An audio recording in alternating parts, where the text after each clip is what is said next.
ಎಲ್ಲರಿಗೂ ನಮಸ್ಕಾರಗಳು. ತಾಯಿ ಉಸಿರು ಕೊಡುತ್ತಾರೆ, ತಂದೆ ಹೆಸರು ಕೊಡುತ್ತಾರೆ. ಆದರೆ ಗುರುಗಳು ಉಸಿರು ಇರುವವರೆಗೂ ಹೆಸರು ಬರುವಂತಹ ವಿದ್ಯೆ ಕೊಡುತ್ತಾರೆ. ಅಂತಹ ಗುರುಗಳ ಬಗ್ಗೆ ನಾವು ಒಂದೆರಡು ಕವನಗಳನ್ನು ಹೇಳಲು ಇಷ್ಟಪಡುತ್ತೇವೆ.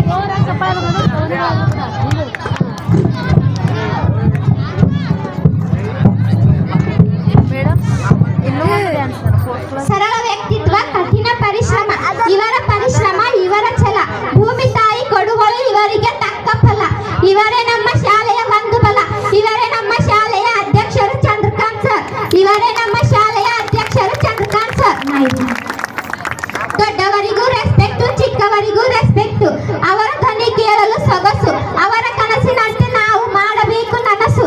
ಅವರೇ ನಮ್ಮ ಶಾಲೆಯ ಹುಮ್ಮಸ್ಸು, ಎನರ್ಜಿ ಬೂಸ್ಟರ್, ಇಂಗ್ಲಿಷ್ ಮಾಸ್ಟರ್. ಅವರೇ ನಮ್ಮ ಮಲ್ಲಿಕಾರ್ಜುನ್ ಸರ್. ಅವರೇ ನಮ್ಮ ಮಲ್ಲಿಕಾರ್ಜುನ್ ಸರ್. ಎಲ್ಲರಿಗಿಂತ ಅನುಭವ ಜಾಸ್ತಿ, ಎಲ್ಲರ ಡವಟೇರು ಕ್ಲಿಯಾರಿಟಿ. ಕ್ಲಾಸ್ ಮಾತ್ರ ಲಾಸ್ಟ್, ಆದರೆ ರಿಸಲ್ಟ್ ಯಾವಾಗಲೂ ಫಸ್ಟ್. ಅವರೇ ನಮ್ಮ ಹಿಂದಿ ಟೀಚರ್ ಸರಸ್ವತಿ ಟೀಚರ್. ಅವರೇ ನಮ್ಮ ಹಿಂದಿ ಟೀಚರ್ ಸರಸ್ವತಿ ಟೀಚರ್. ಪಟ ಪಟನೆ ಮಾತನಾಡುವರು, ಸಟ ಸಟನೆ ಓಡಾಡುವರು. ಗಂಟೆಯಂತಹ ಧ್ವನಿ, ಧೈರ್ಯಕ್ಕೆ ಸ್ಫೂರ್ತಿ. ಇವರಿಂದಲೇ ನಮ್ಮ ಶಾಲೆಯ ಕೀರ್ತಿ. ಇವರೇ ನಮ್ಮ ಶಿಲ್ಪಾ ಟೀಚರ್. ಇವರೇ ನಮ್ಮ ಎಲ್ಲದರಲ್ಲೂ ಪರ್ಫೆಕ್ಟ್. ಇವರು ಕ್ಲಾಸಿಗೆ ಬಂದರೆ ಮಕ್ಕಳೆಲ್ಲ ಸೈಲೆಂಟ್. ಇವರ ಪೆಟ್ಟು ಬಿಟ್ಟರೆ ಮಗ್ಗಿಗಳೆಲ್ಲ ಪರ್ಫೆಕ್ಟ್. ಇವರೇ ನಮ್ಮ ವಿಜಯಲಕ್ಷ್ಮಿ ಟೀಚರ್. ಇವರೇ ನಮ್ಮ ವಿಜಯಲಕ್ಷ್ಮಿ